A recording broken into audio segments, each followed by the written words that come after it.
네, 눈이 많이 온다고 해서 저녁 집회 괜찮을까 염려를 어제 잠깐 했었는데요. 그래도 또 하나님께서 좋은 환경을 주셔서 또 모일 수 있게 하셔서 감사를 드립니다.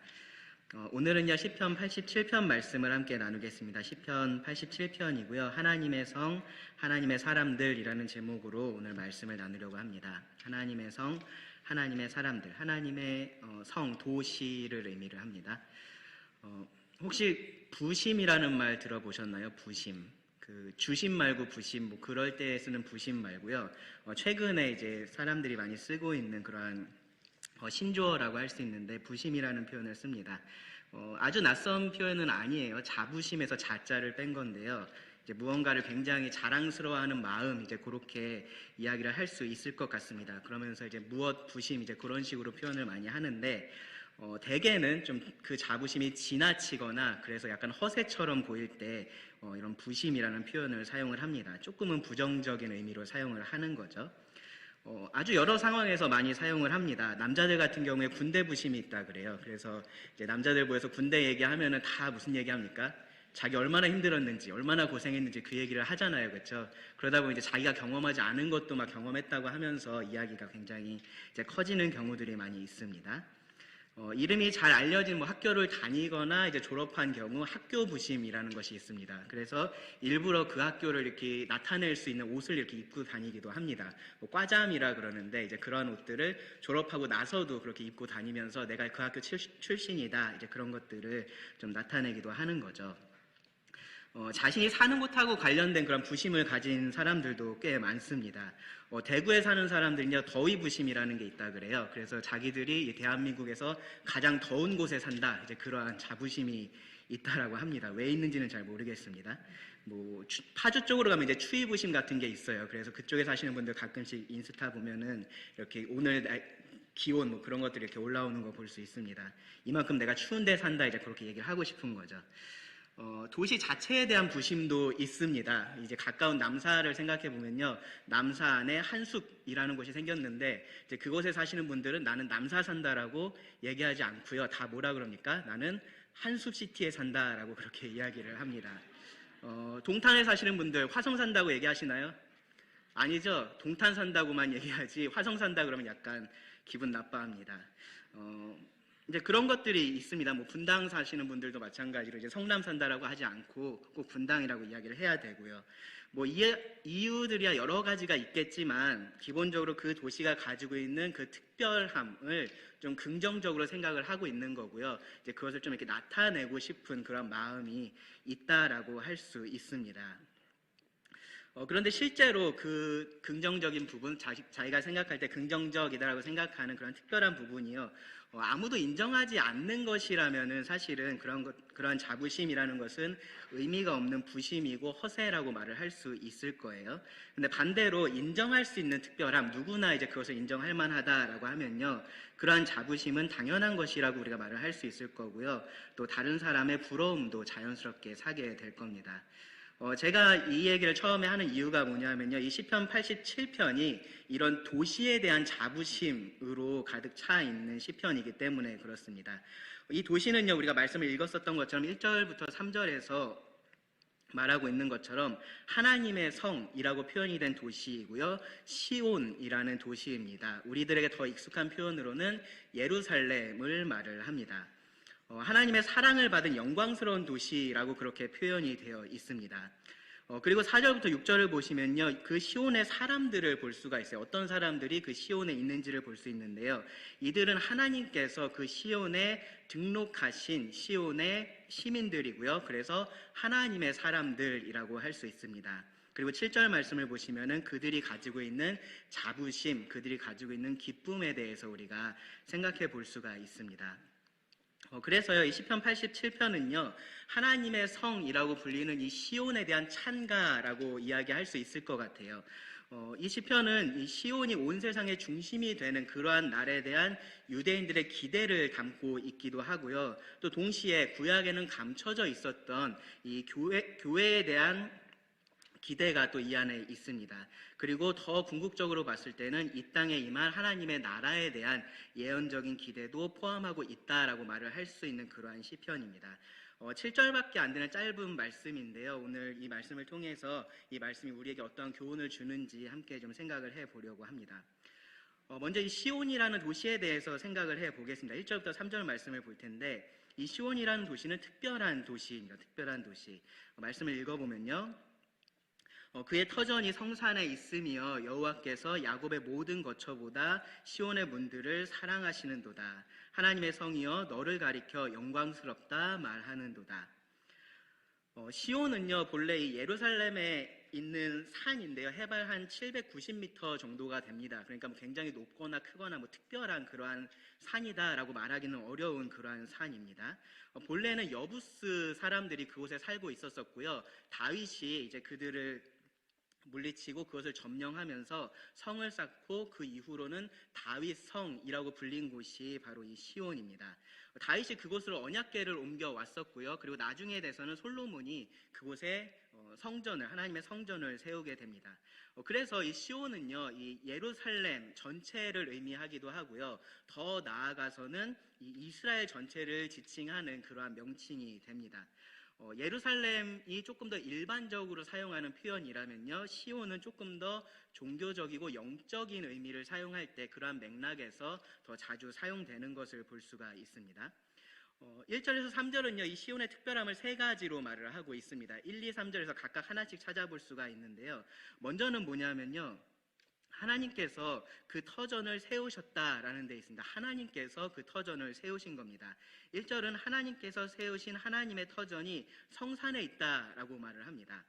앞서서 잠깐 말씀드린 것처럼 이 여부스 사람들이 그곳에 거주를 하고 있었고, 다윗이 그 땅을 차지하고 성을 세웠지만, 그래서 다윗 성이라고 불리기까지 했지만, 사실은 그 모든 것을 계획하고 결정했던 건축가가 있다면 누구라는 거예요? 하나님이시다, 여호와 하나님이시다라고 그렇게 말을 하는 겁니다. 그러니까 어쩌다가 다윗이 차지한 성이 어쩌다 보니까 시온이었고, 하나님께서 그냥 그 시온을 사용하셨다라는 것이 아니고요, 그 반대인 겁니다. 하나님께서 처음부터 계획하고 결정을 하셨던 겁니다. 이 시온을 이스라엘의 영적인 중심지로 세우기로 하나님께서 결정을 하시고 다윗과 그 여러 사람들을 사용하셔서 그렇게 하셨다라는 겁니다. 건축 설계를 하신 분은 하나님이시고, 그것을 직접 뭐 벽들을 올리고 그 일을 실행을 했었던 사람이 다윗을 비롯한 사람들이었다, 이제 그렇게 봐야 된다라는 거죠. 사실 다윗 이전에도요, 여러분 잘 아시는 것처럼 아브라함에게 하나님께서 어떤 말씀을 하셨었냐면은 모리아산으로 가서 이삭을 제물로 드리라라고 말씀을 하셨었습니다. 바로 그 모리아산이 바로 이 시온과 같은 장소이기도 합니다. 그러니까 하나님은요, 이 시온을 이 인류 구속사의 중심지로서 처음부터 계획하고 계셨고, 그리고 다윗 때부터 그것이 본격적으로 드러났었던 겁니다. 이 터전이 성산에 있다라고 말을 해요. 성산. 성산은 이제 풀어서 얘기를 하면 거룩한 산이고요. 그리고 사실은 거룩한 산들이라는 복수형으로 되어 있습니다. 그러니까 시온, 즉 예루살렘을 둘러싼 많은 언덕이나 이제 산들을 의미하는 그러한 표현일 텐데요. 그러니까 그 주변에 많은 산들이 있었습니다. 이 시온 산만 있었던 것이 아니라 주변에 많은 산들이 있었던 거죠. 그런데 그 중에서 특별히 하나님께서 영적인 터전으로 삼으신 곳이 바로 시온이다라는 겁니다. 다른 곳이 아니라 시온에 하나님께서 그 처소를 삼으시고 특별한 임재를 두셨습니다. 그리고 그것이 이제 이 시온의 두 번째 특별함으로 이어지는데요. 바로 무엇이냐면요, 2절에서 말하고 있는 것처럼 하나님께서 사랑하시는 성이라는 겁니다. 하나님께서 사랑하시는 성. 2절은요, 하나님께서 야곱의 모든 거처보다 시온의 문들을 사랑하신다라고 그렇게 말씀을 해요. 성경에 보면 이렇게 성문이 종종 언급이 되는데, 이제 그것이 문자적으로 출입구, 사람들이 출입하는 그러한 문을 의미할 때도 있지만, 그곳에서 벌어지는 모든 활동들을 의미할 때도 굉장히 많이 있습니다. 이 성문에 사람들이 많이 모이기 때문에 그곳에서 여러 가지 활동들이 일어납니다. 그래서 모든 생활의 중심지로서 이 성문이 언급이 되기도 합니다. 그래서요, 우리는요, 이 성문에 누군가 앉아있다라는 표현을 들으면은, 뭐 구걸하려고 거기 앉아있나, 뭐 그런 생각이 먼저 들지만, 이 당시의 사람들에게서는 뭐냐면은, 그 성문에서 사람들이 많이 모이는 그곳에서 관직을 가진 사람이 그런 공무를 수행하는 것, 이제 그런 것을 의미할 때 성문에 앉아있다라는 표현을 씁니다. 에스더를 보면 이제 모르드게가 그렇게 하고 있는 것을 볼 수가 있는데요. 그렇기 때문에 이 문이라는 것이 때로는 도시 자체를 의미하기도 하고 혹은 그 도시 안에 있는 사람들을 의미하기도 합니다. 여기서 시온의 문들도 이제 그런 의미로 사용이 된 거예요. 하나님께서 시온에 있는 문들만 사랑하셨다라는 것이 아니라 그 시온이라는 도시를 그리고 그 안에 있는 사람들을 사랑하셨다라는 의미로 우리가 이해를 해야 됩니다. 하나님께서 시온을 사랑하셨어요. 그리고 여러분 성경을 보시면 이 하나님의 사랑이라는 것은 항상 뭐하고 연결되어 있냐면은 하나님의 선택하고 연결이 되어 있습니다. 하나님께서 모든 것을 똑같이 사랑하시는 것이 아니라 무언가를 선택하셔서 사랑하십니다. 여기 보시면요, 하나님은 야곱의 모든 거처보다 시온을 사랑하셨다. 그러니까 시온을 더 사랑하셨다라는 의미로 우리가 볼 수 있겠죠. 야곱, 그러니까 이스라엘 민족이죠. 그들이 거주했던 그 모든 땅들은요, 사실 하나님께서 다른 땅들보다 더 사랑하셨던 땅이에요. 이방인들이 거주했던 그 다른 땅들보다 이 야곱의 백성들이 거주했었던 그 땅은 하나님께서 더 사랑하셨던 땅인데, 그 중에서도 하나님은 시온을 선택하셔서 그곳을 가장 사랑하셨다라는 겁니다. 그렇게 하기로 하나님께서 선택을 하신 겁니다. 이스라엘의 역사를 보면요, 하나님께서 이 종교의 중심지로서의 역할을 하게 하셨던 도시들이 여럿 있습니다. 여호수아와 사사시대 초반을 보면은 길갈이라는 장소가 그러한 역할을 했었고요. 그 이후로 이제 사무엘 때까지를 보면요, 실로가 그러한 역할을 했었던 것으로 보입니다. 그 다음에는 베델이나 노비나 기브온이나 그러한 여러 도시들이 잠깐씩 이 종교의 중심지 역할을 했었던 것을 볼 수 있습니다. 그런데 그런 도시들은 일시적으로 그렇게 했었던 거고요. 예루살렘, 이 시온이 하나님께서 영원한 처소로서 선택을 하셨습니다. 시편 132편 13절과 14절을 보시면 이렇게 말씀을 합니다. 여호와께서 시온을 택하시고 자기 거처를 삼고자 하여 이르시기를 이는 내 영원히 쉴 곳이라 내가 여기 거주할 것은 이를 원하였음이로다. 네, 하나님께서 시온을 사랑하셔서요, 그곳에 성전을 짓게 하셨고요. 그리고 그 성전에 하나님께서 특별한 임재를 나타내신 겁니다. 영원히 그렇게 하시겠다라고 하나님께서 말씀을 하셨습니다. 이 하나님의 백성들은 그리고 그 시온에 있는 하나님의 성전으로 하나님을 만나기 위해서 나아왔었습니다. 하나님께서 사랑하신 그 시온의 문들이 이 하나님의 백성들을 위해서 열려 있었고요. 대적들에게는 닫혀 있었습니다. 하나님은요, 그러한 영광스러운 장소로서 시온을 선택을 하셨던 거죠. 시온이 그렇게 하나님의 선택을 받을 만한 특별한 이유가 있었을까요? 있을 수가 없었겠죠. 하나님께서 도시들이 어느 정도 이렇게 발달되는 걸 보시면서 이 중에서 시온이 제일 난 것 같은데 하면서 선택을 하신 것이 아니잖아요. 하나님은 그 전에 선택을 하셨기 때문에 이 시온 자체에 뭔가 하나님의 선택을 받을 만한 특별한 것이 있었다라고 말을 할 수가 없습니다. 하나님께서 시온을 사랑하기로 선택하셨던 것은요, 전적으로 하나님께서 그렇게 하기로 뜻하셨기 때문인 겁니다. 그렇기 때문에요, 이 하나님께서 터전을 놓으시고 사랑하셨던 이 시온 성은요, 다윗 성이 아니라 3절을 보시면 누구의 성입니까? 하나님의 성입니다. 하나님의 성. 그리고 그렇기 때문에 이 성에 대해서는요, 마땅히 영광스러운 말들이 전해집니다. 이제 그것이 시온의 특별함 세 번째입니다. 앞서서 잠깐 읽어드렸었던 시편 132편의 말씀도 이 영광스러운 말 중에 하나일 거고요. 시편 48편에도 그런 말이 기록되어 있습니다. 48편 2절 보시면 터가 높고 아름다워 온 세계가 즐거워하며 큰 왕의 성 곧 북방에 있는 시온산이 그러하도다. 이렇게 아주 직접적으로 시온을 찬미하는 정말로 아름답다, 영광스럽다 이제 그런 말들이 아니더라도요, 이 시온에서 일어나는 그러한 모든 영광스러운 말들, 일들, 그러한 일들에 대한 말들, 그 모든 것들이 여기에 해당이 될 겁니다. 영광스러운 말들에 해당이 될 겁니다. 생각해보니까 저희도 그렇게 지금 하고 있는 것들이 있더라고요. 여기 이제 교회를 나가다 보시면 예전 교회 터가 이제 교회 건물이 있습니다. 하얀색 건물이 있는데요. 우리는 지금도 그 옛날 예배당 건물입니다. 그렇죠? 지금은 더 이상 예배당으로 사용되지 않고 있는 그런 장소인데 그 건물을 보면서 비슷한 일들을 합니다. 저 좁은 건물에서 우리가 얼마나 열심히 모이기에 힘썼는지 이제 그러한 이야기들을 우리가 서로 합니다. 차도 없던 때에 아주 긴 시간을 아주 당연하다는 듯이 걸어서 주일이든지 수요일이든지 금요일이든지 목요일이든지 상관없이 그곳에 모이기에 힘썼었습니다. 제가 말하면 아마 그때 계셨던 분들은 기억이 나실 겁니다. 장소를 나눠서 공부도 하고 교제도 해야 되는데 그럴 만한 공간이 없으니까 어떻게 했었습니까? 가까운 곳에 살던 성도님들 집에 다 흩어져서 그곳에서 함께 교제를 하고 공부를 했었습니다.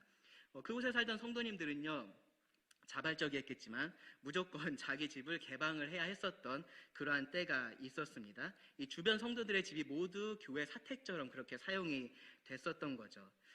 지금 보면요, 너무 좁아 보이고요, 보잘것없고 보잘것없어 보이는 그러한 건물에서 우리가 정말로 마음을 모아서 그곳에서 예배를 드렸었고요, 또 전도하기에 힘을 냈었습니다.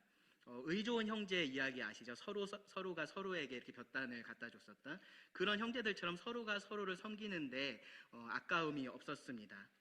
겉보기에는 정말로 보잘것없어 보이는 그런 건물인데요, 그것을 보면서 정말로 밤을 새워서 영광스러운 이야기들, 아름다운 이야기들 우리가 계속해서 할 수가 있습니다. 왜 그렇습니까? 그곳에서 하나님께서 계셨고요, 그리고 그곳에서 하나님께서 역사하신 일들이 많이 있고 우리가 그것을 기억하기 때문인 거죠.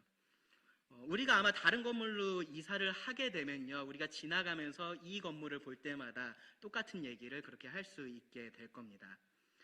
시온이 그랬다라는 겁니다. 시온이라는 그 도시가 그랬다라는 겁니다. 사람들은 그 시온성을 보면서 아브라함의 믿음을 기억을 했었을 겁니다. 다윗의 열정적인 예배를 기억을 하면서 이야기를 했었을 겁니다. 솔로몬의 정말로 웅장하고 감동적이었던 그 성전을 기억하고 하나님을 예배했을 겁니다. 그곳에서 드려졌었던 그 수많은 예배들을 그들이 기억을 했을 겁니다. 그리고 그 안에서 함께 하셨던 하나님의 영광스러운 임재를 그들이 기억했을 겁니다. 그것에 대해서 이야기를 했을 겁니다. 시온을 아는 사람들은요, 개인적으로도 그렇게 했을 거고요, 또 다 같이 함께 모여서 영광스러운 말들을 했을 겁니다. 이것이요, 이 시온의 특별함입니다. 정리하면요, 시온의 특별함이라는 것은요, 모두가 다 하나님에게서 비롯된 것들입니다. 시온은요, 하나님이 그 기초를 놓으셨기 때문에 특별했던 거고요, 시온은 하나님께서 사랑하기로 선택하셨기 때문에 특별했었던 거고요, 그리고 시온은요, 영광스러운 하나님께서 그곳에 계시기 때문에 특별했던 겁니다. 하나님이 그 특별함의 원천이었고요, 그렇기 때문에 시온이 하나님의 성이라고 불렸습니다. 그러니까요, 이 유대인들이 시온에 대해서 자부심을 가지는 것은 아주 당연한 일입니다. 시온에 대한 자부심이라는 것은요, 곧 그 시온을 특별하게 만드신 그 하나님에 대한 자부심이기 때문에 그렇습니다. 왜 시온이 특별한지에 대한 오해만 없다면요, 그들의 자부심은 정당한 거고요, 정당한 것이었고 사실은 필요한 것이기도 했습니다. 그들이 시온을 특별하게 만들었던 것이 아니라 하나님께서 시온을 특별하게 만드셨다라는 것만 기억하고 있으면 됐습니다. 가만히 생각해 보면요, 지금 제가 말씀드렸던 이러한 것들이 오늘날 교회에게 거의 비슷하게 그대로 적용이 된다라는 것을 알 수가 있습니다. 예수님께서 교회에 대해서 뭐라고 말씀하셨습니까? 내가 이 반석 위에 내 교회를 세우겠다라고 하셨습니다. 그러니까 이 교회의 터를 놓으신 분이 하나님이신 예수님이시다라는 것을 알 수가 있고요, 또 이 교회를 예수님께서 사랑하셨다라고 말을 합니다. 그리고요, 교회는요, 예수님 안에서 창세전에 선택되었다라고 성경은 말을 합니다. 또 교회는요, 하나님의 거하실 처소가 되기 위해서 그 예수님 안에서, 그리스도 안에서 함께 지어져가는 성전이라고도 말을 하고 있습니다. 교회 안에 하나님의 임재가 있는 거죠. 이 시온의 특별함이 교회의 특별함에 그대로 적용이 되는 겁니다. 하나님께서 시온을 특별하게 하셨던 것처럼 이 교회를 그렇게 특별하게 하셨기 때문에 그렇습니다. 그래서요, 우리도 이 교회에 대한 자부심을 가질 수 있고요, 또 그렇게 해야 된다라는 겁니다. 그런데 여기서 이제 주의해야 될 게 있는데요, 뭐냐면은 이것이 그러니까 의미 없는 혹은 왜곡된, 처음에 제가 말씀드렸던 부심이 되지 않도록 해야 한다라는 겁니다. 유대인들이 가지고 있었던 이 시온에 대한 자부심은요, 결국 시온 부심이 되었습니다. 제가 부심에 대해서 이제 인터넷을 찾아보니까 이것이 선민의식하고도 일맥상통한다라는 그런 표현이 있더라고요.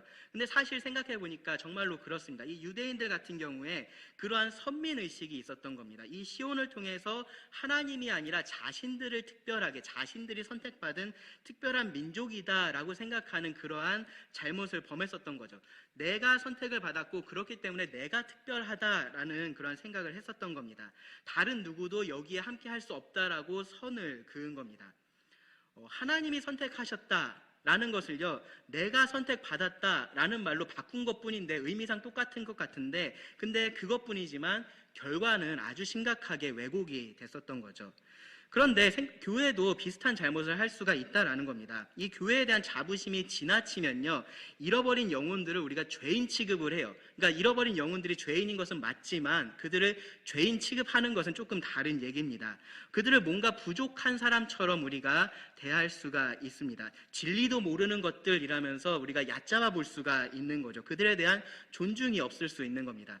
특히 타 종교를 믿고 있는 사람들에 대해서 우리가 그렇게 할 수 있어요. 성경이 그들에 대해서 분명히 어리석다라고 말을 하고요. 그러한 죄 가운데 있는 것을 어리석음으로 표현을 합니다. 그런데 그렇다고 해서 우리가 마치 그들을 계몽해 줄 수 있는 대단한 사람인 것처럼 그들에게 접근하는 것, 그러한 태도로 다가가는 것, 그러한 것은 잘못된 것이다라는 거죠. 스스로 죄인임을 깨달을 수 있게 도와줘야 되고요. 그 어리석음을 깨달을 수 있게 돕는 것이 우리의 역할이지, 그들과 비교해서 내가 얼마나 대단한지를 나타내는 것이 우리의 역할이 아닌 겁니다. 내가 똑같은 상황 가운데 있었잖아요. 내가 그러한 상황 속에서 하나님의 사랑하심을 입었었던 것처럼 그들도 단지 그러한 하나님의 특별하신 사랑이 필요하다라는 것을 알아야 됩니다. 내가 특별하게 된 것은요, 하나님께서 그렇게 하신 것이고요, 하나님은 원하시면 누구든지 그렇게 할 수 있는 분이시다라는 것을 기억을 해야 됩니다. 침례 요한이 그를 향해서 나오던 그 유대인들에게 뭐라고 외쳤는지 여러분 기억하십니까? 하나님은 이 돌들로도 아브라함의 자손을 만들 수 있다라고 외쳤었습니다. 우리가 하나님의 선택을 받았다라는 것은요, 특별한 하나님의 은혜가 우리에게 부어졌다라는 의미이지, 그 전에 내가 뭔가 특별한 사람이었다라는 것을 의미하지는 않습니다. 그래서요, 우리의 자부심이라는 것은요, 하나님에 대한 감사로 이어져야 되고요. 그리고 예배로 이어져야 되는 겁니다. 그리고 더 중요한 것, 그 하나님을 전하는 것으로 드러나야 되는 겁니다.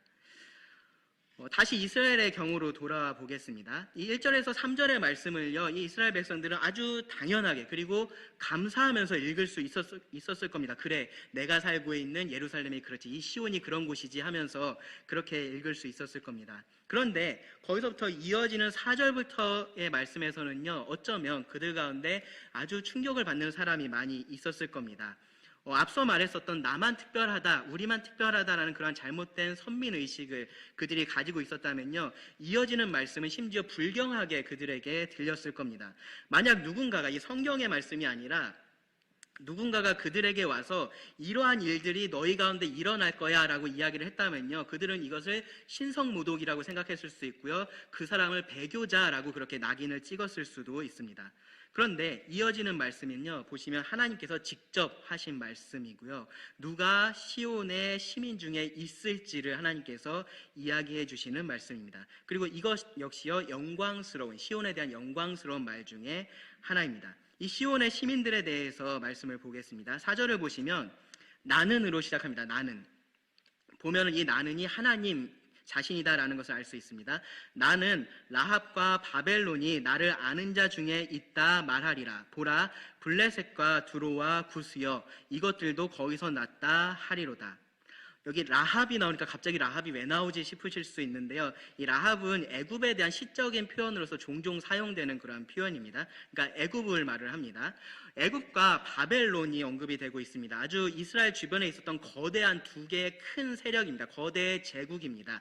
이스라엘을 기준으로 봤을 때 남쪽에 애굽이 있었고요, 그리고 동쪽에 바벨론이 자리를 잡고 있었습니다.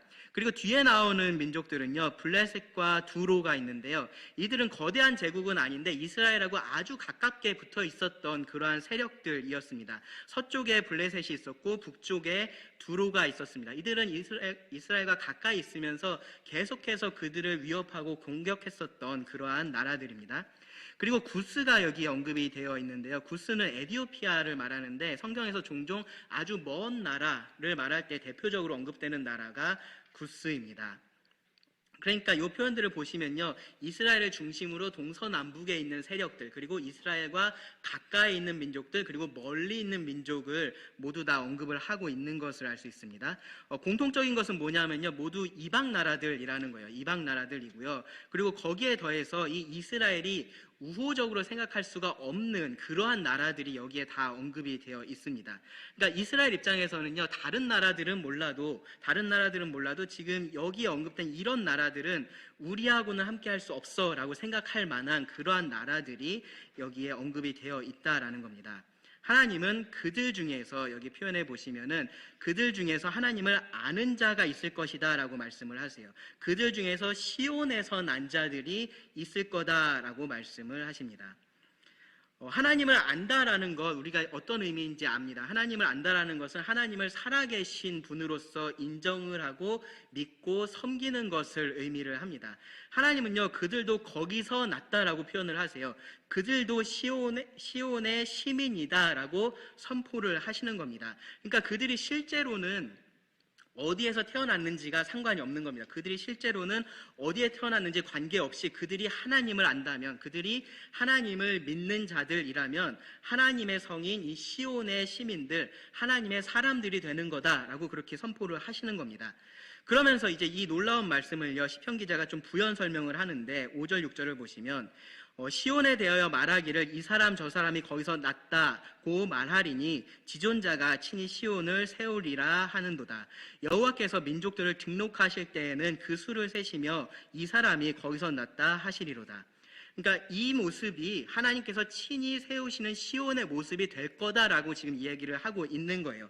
1절에서는요, 하나님께서 이 시온에 터를 놨다라고 말씀을 하셨어요. 하나님께서 이스라엘을 그 시온 땅에 두셨던 것은 단지 이 시온이라는 성에 터를 놓는 작업이었을 뿐이다라는 거고요. 근데 그들을 통해서도 하나님은 영광스러운 일을 계속해서 하기는 하셨습니다. 그런데 그것이 완성된 모습은 아니다라는 거죠. 하나님께서 시온을 친히 세우실 겁니다. 세우실 텐데 그때는 이스라엘 민족들뿐만이 아니라 다른 여러 민족들, 세계 모든 민족들이 그 안에서 하나님의 백성으로서 있게 될 거다라고 말씀을 하고 계시는 겁니다. 하나님은 이스라엘의 하나님이시기만 한 것이 아니기 때문에 그렇습니다. 하나님은 이 하나님의 성에 여러 민족으로 구성된 그 하나님의 백성들을 두실 겁니다. 여기 5절, 6절의 표현 중에서 또 특징적인 것 하나가 뭐가 있냐면요, 개인들이 언급이 되고 있다라는 거예요. 5절에 보시면은 이 사람, 저 사람이라는 표현이 나오고요. 6절에도 보시면은 이 사람이라는 표현이 나옵니다. 그러니까 민족들을 통틀어서 이 민족은 시온에서 났다라고 그렇게 말을 하고 있는 것이 아니고요. 민족과 상관없이 각 개인이 시온에서 났다라고 말을 하는 겁니다. 각 개인이 시온의 주민이다, 시민이다라고 그렇게 말을 하고 있는 겁니다. 그 민족들을 시온의 시민으로 등록하는 일을 이 6절에 보시면 여호와께서, 하나님께서 하신다라고 말씀을 하시는데요. 그때도 그냥 그래 너는 이 민족이야, 너는 블레셋이야, 그럼 다 이 안에 들어와, 그렇게 하지 않으시고요. 보시면은 수를 세시면서 이 사람이, 이 개인이 여기에서 났다라고 그렇게 말씀을 하실 것이다 라고 합니다. 이방인이든지요, 아니면 본래 시온의 주민이었든지 상관없이 하나님은 하나님을 믿는 자들을 이 하나님의 가족으로, 시온의 시민으로 공적으로 인정하실 거다, 기록하실 것이다 라는 말씀입니다. 개개인이 그 하나님 성의 시민들이 된다라는 거죠. 그리고 그때에 그곳에서 참된 기쁨의 예배가 드려질 것이라고 7절이 말합니다. 노래하는 자와 뛰어노는 자들이 말하기를 나의 모든 근원이 너에게 있다 하리로다. 여기 근원이라는 단어는요, 샘을 의미하는 단어인데요. 그러니까 모든 좋은 것들이 샘솟아 난다라는 것을 의미를 합니다. 기쁨의 원천, 복의 근원이라고 이해를 할 수 있습니다. 시온의 시민들은요, 정말로 기쁨 가운데 모든 복이 다른 곳에서가 아니라 바로 이 시온에서 흘러나온다라고 그렇게 인정하고 찬양하게 될 것이다라는 거죠. 어떻게 시온이 복의 근원이 됩니까? 지금까지 말한 것처럼 하나님이 그곳에 계시기 때문이다. 하나님께서 그들을 사랑하시고 선택하셨기 때문입니다. 하나님으로 인해서 모든 민족이 기뻐 뛰어노는 그러한 참된 예배가 이 땅 위에 펼쳐질 날이 올 것이다 라고 말을 하는 겁니다. 이것은요, 정말로 유대인들 중에 누군가에게는 상상도 못할 그러한 일들이었습니다. 물론 이 시편이 기록될 당시에도요, 유대교로 개종했던 이방인들이 있기는 있었어요. 그들과 함께 거주하기도 했었습니다. 근데 그렇다고 해도 이방인은 이방인이었습니다. 그들은 절대 유대인과 똑같이 될 수는 없었습니다. 그런데 하나님은요, 본래 하나님의 백성인 이 유대인들과 이방인들이 차별 없이 하나님 성의 시민으로서 하나님을 예배할 것이다 라고 말씀을 하시는 겁니다. 처음부터 사실 하나님께서 주신 언약을 제대로 이해하고 있었던 사람들에게는 이 사실은 사실 그렇게 이상한 일은 아니었습니다. 하나님께서 아브라함에게 복을 주겠다라고 약속을 하셨을 때요, 아브라함에게 복을 주겠다라고 말씀도 하셨지만 동시에 그를 통해서 이 땅의 모든 족속에게 복을 주겠다라고도 말씀을 하셨습니다. 아브라함이 복을 받을 거지만 아브라함이 복의 통로가 될 것을 하나님은 분명히 이미 말씀을 해 주셨었습니다.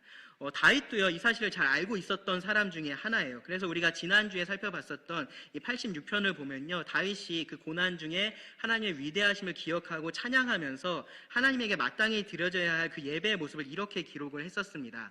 바로 위에 86편 8절부터 10절 보시면 주여 신들 중에 주와 같은 자 없사오며 주의 행하심과 같은 일도 없나이다. 주여 주께서 지으신 모든 민족이 와서 주의 앞에 경배하며 주의 이름의 영광을 돌리리이다. 무릇 주는 위대하사 기이한 일을 행하시오니 주만이 하나님이시니이다. 성경에서 하나님을요, 종종 뭐라고 표현을 하냐면요, 이스라엘의 하나님이다 라고 표현을 해요. 이스라엘의 하나님이다.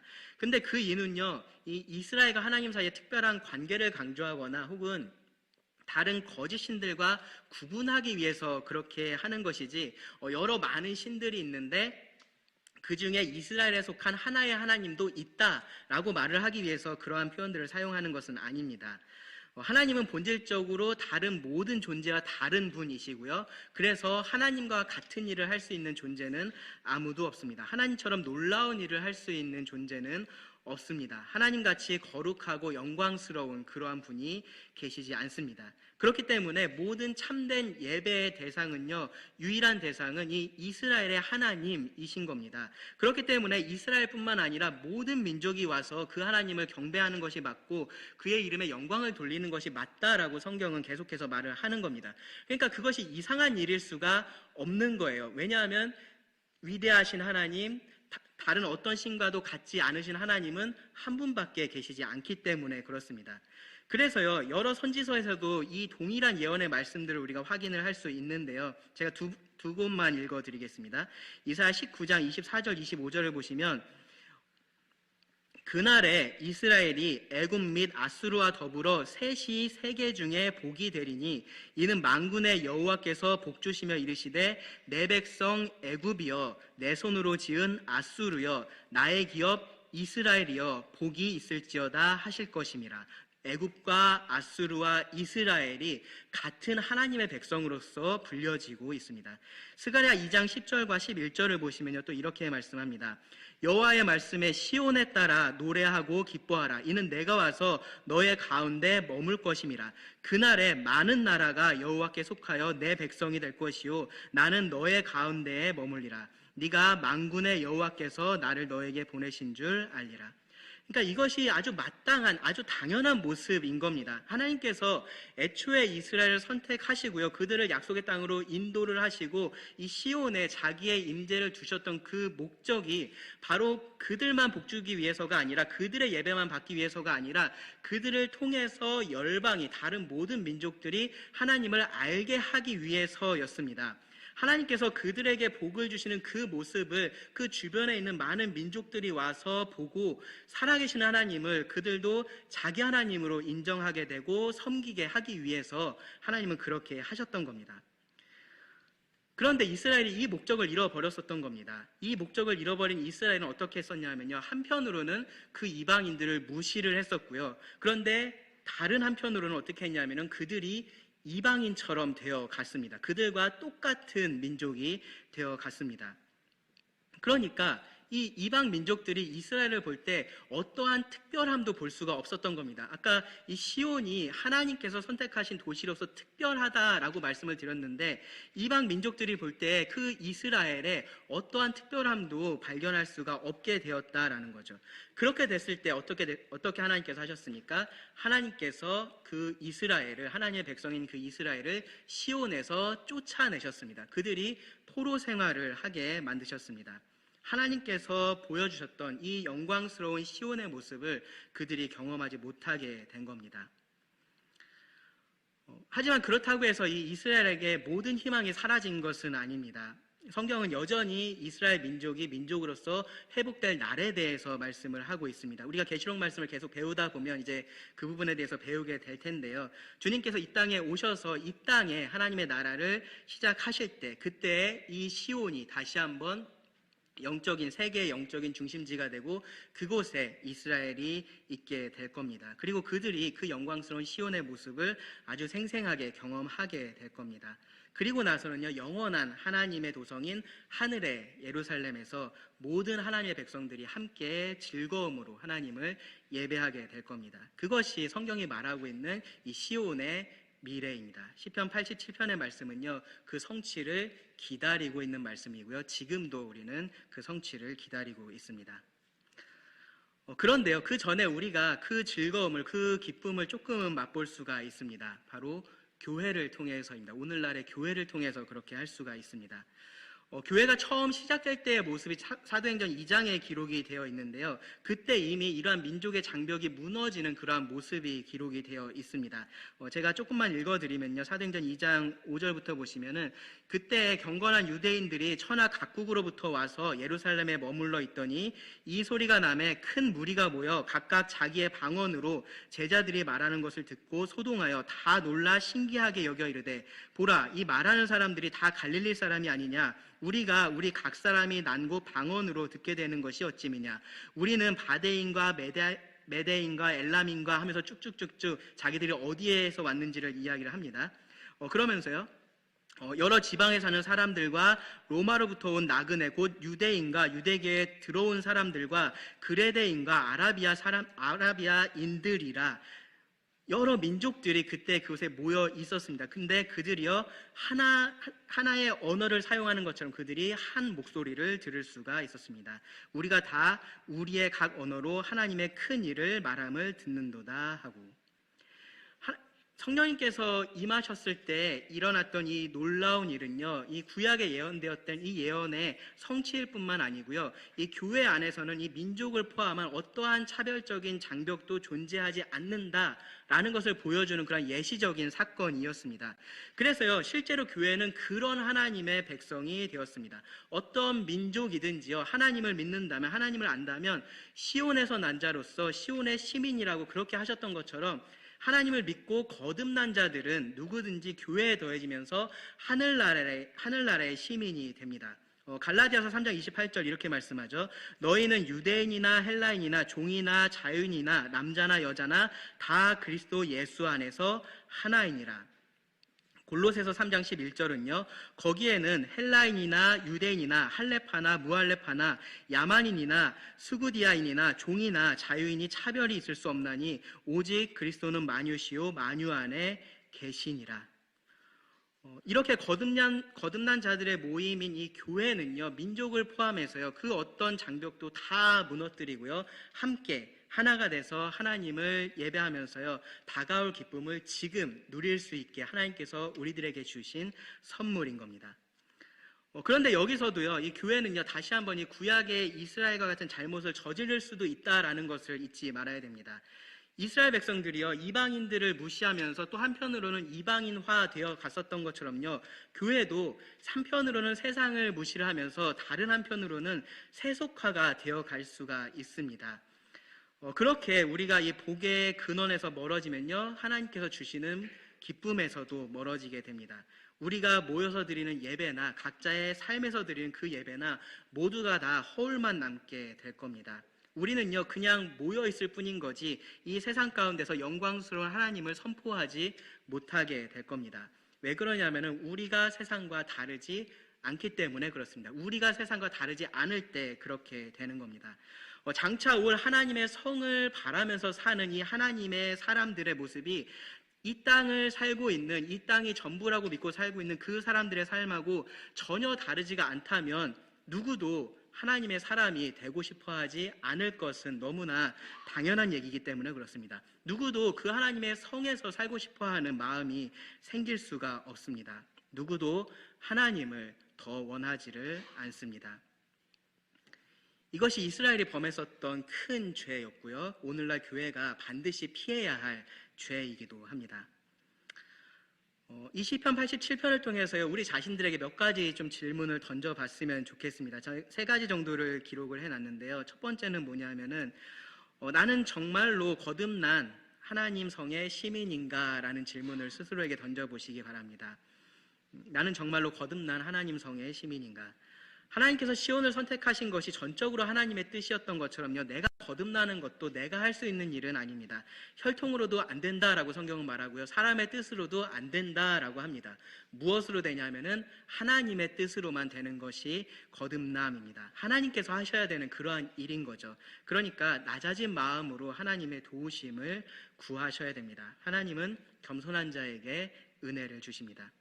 두 번째 질문은요, 나는 하나님 성의 시민으로서 합당한 자부심을 가지고 살아가고 있는가? 여러분 질문해 보시기 바랍니다. 앞에서 말씀드렸었던 것처럼 합당한 자부심을 가진 사람은요, 이 모든 것들이 내가 특별해서 내가 한 것이 아니라 하나님께서 하신 특별한 은혜다라는 것을 아는 사람입니다. 그렇기 때문에 감사하는 거고요. 그렇기 때문에 예배합니다. 그리고 무엇보다도 그렇기 때문에 그 위대하신 하나님을 다른 사람에게 전하는, 소개하는 그러한 사람입니다. 그러니까 그것이 아주 자연스러운 반응인 거예요. 내가 대단해서가 아니라 하나님이 대단하시기 때문에 나를 소개하는 것이 아니라 하나님을 소개를 하는 겁니다. 하나님에 대한 분명한 자부심이 나에게 있는지 여러분 한번 질문해 보시기 바랍니다. 그리고 마지막으로요, 나는 이 하나님 성의 시민으로서 이 땅의 시민과 다르게 살고 있는지 질문해 보시기 바랍니다. 나는 너와 달라라는 그러한 태도로 사는 것은 합당하지 않지만요, 다른 삶을 사는 것은 정말로 중요한 일입니다. 요즘에 이 교회의 문턱을 낮춰야 된다라는 말을 정말로 많이 듣습니다. 세상의 사람들이 교회에 편하게 올 수 있도록 해줘야 된다. 이 예배가 그들이 편하게 느낄 수 있는 시간이 되어야 된다라는 얘기를 정말로 많이 듣습니다. 그런데요, 교회의 문턱을 낮추는 것은요, 우리가 세상과 같아지는 것으로 될 수 있는 일은 아닙니다. 사실은요, 어떻게 돼야 되냐 하면요, 세상의 사람들이요, 발꿈치를 들어서라도 아니면 사다리를 갖다 놓고 올라와서라도 저 안에서 무슨 일이 일어나고 있는지를 보고 싶게 우리가 만들어줘야 됩니다.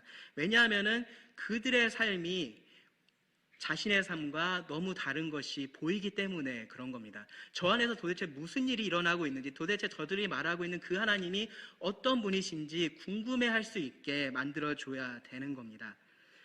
우리의 삶으로 그렇게 해야 되는 겁니다. 그것이 교회의 문턱을 상대적으로 낮추는 일입니다. 주일에 교회만 가는 것이 다른 거라면요, 사람들은 아무도 이 교회를 궁금해하지 않을 겁니다. 우리가 믿는 하나님을 궁금하게 생각하지 않을 겁니다. 이 직장의 동료나 직장의 내 아래에 있는 사람이나 혹은 내 위에 있는 사람이나 그 어떠한 관계에 있든지 그들을 대하는 우리의 태도가 달라야 되는 겁니다. 내가 아내를 대하는 태도, 내가 남편을 대하는 태도가 세상과 달라야 되는 거고요. 내가 부모를 대하는 태도, 내가 자녀를 대하는 태도가 이 땅의 사람과는 분명히 어딘가는 달라야 되는 겁니다. 좋은 쪽으로 달라야 되는 겁니다. 이 땅에 오셨던 예수님께서 스스로 뭐라고 말씀하셨냐면요, 나는 너희 중에 섬기는 자로 있노라 라고 말씀을 하셨습니다. 예수님께서 이 땅 가운데 섬기는 자로 있으시면서 예수님의 거룩하심을 그렇게 나타내셨던 것처럼 우리가 그렇게 해야 되는 겁니다. 어디에 있든지 섬기는 자로서 살아야 되는 겁니다. 그럴 때요, 이 세상이 교회를 알고 싶어 할 겁니다. 그리고 그 교회를 사랑하고 선택하신 그 하나님이 어떤 분이신지 알고 싶어 할 겁니다. 다르게 살아야 되는 겁니다. 다르게 사는 것이 정말로 쉽지가 않습니다. 히브리서 11장 10절을 보시면요, 이 아브라함의 믿음의 삶의 이유를 이렇게 설명을 했어요. 이는 그가 하나님이 계획하시고 지으실 터가 있는 성을 바랐음이라. 네. 우리가 이 땅에서의 삶을 쉽지 않게 살 수밖에 없는 이유는요, 우리가 아직 고향에 도착하지 못했기 때문에 그렇습니다. 우리가 이 땅에서 나그네로서 살고 있기 때문에 그렇습니다. 우리가 아직은요, 그 온전한 시온성에 이르지가 않았습니다. 이 하나님의 성을, 온전한 시온성을 여러분 기대하시면서요, 하나님의 사람으로서 이 땅에서 하나님을, 그 특별하신 하나님을, 위대하신 하나님을 드러내는 삶을 사실 수 있기를 바랍니다. 기도하고 말씀 마치겠습니다. 하나님께서 우리를 교회로 불러주셔서 감사합니다. 이것이 우리에게 얼마나 큰 특권이며 은혜인지 모르겠습니다. 우리가 특권 의식 속에서 살아가는 것이 아니라 그 은혜를 세상 가운데 전파하며 살아갈 수 있게 하여 주시기를 구합니다. 반드시 임하게 될 그 하나님의 나라를 기다리면서 그 나라의 시민으로서 하루하루를 살아갈 수 있는 힘과 지혜를 우리 모두에게 더하여 주시기를 구합니다. 들은 모든 말씀 주님께 의지하며 예수님의 이름으로 기도드립니다.